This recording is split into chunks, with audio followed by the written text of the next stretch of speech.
So can we finally stop collectivizing the blame? The New York Times just dropped this article talking about the secret police in Gaza, which should not be like news to anyone, but is still a bombshell nonetheless. I also think it points to a very important pivot we're about to see. It talks about the tactics they use to spy on and control everyday Palestinians, you know, like the KGB, the FSB, the Stasi, the Gestapo, basically every authoritarian regime in history. Some of the most famous of which, by the way, were in place under authoritarian leaders that were democratically elected. The full article is worth the read. It talks about a lot of the tactics like censorship, intimidation, surveillance, as well as the targets like people who attended protests or publicly criticized H. The targets also included journalists and people who were in contact with people who happened to live in Israel. Again, none of this should be surprising. I have long lost track of how many people have argued that the blame is collectivized, hinting, of course, that the punishment should be, making the argument that H was democratically elected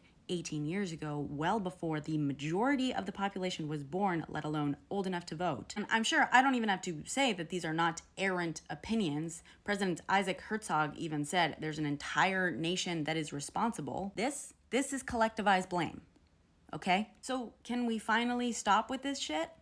Please? Unfortunately, I don't believe that this is going to result in a genuine change in tune. Number one, because they're not surprised.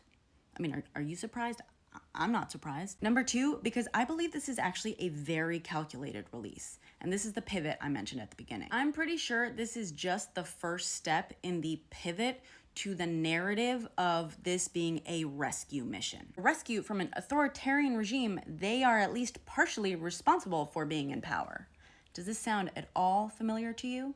It's just a page straight out of the US handbook. Watch this very closely. They're positioning themselves to take total control of Gaza and sell it to you as a benevolent act. But there may be one very small silver lining here, and that is this. If you wholeheartedly support and agree with everything that Israel is doing right now, then you will no doubt support its pivot to the savior narrative. And if you agree with this savior narrative that they're about to roll out, then surely you agree that most Gazans are victims. But more importantly, you agree that most of them need help now. And you want to do your part to help people in need, right? Great. I'm still waiting to officially be assigned a family through Operation Pass the Hat, but in the meantime, I've included several families that you can help right now in my tree, which you know how to find. You see the evidence. So you want to be a hero? Be a hero. You want to deliver freedom to the masses? Help a family escape. Help a family get out of harm's way.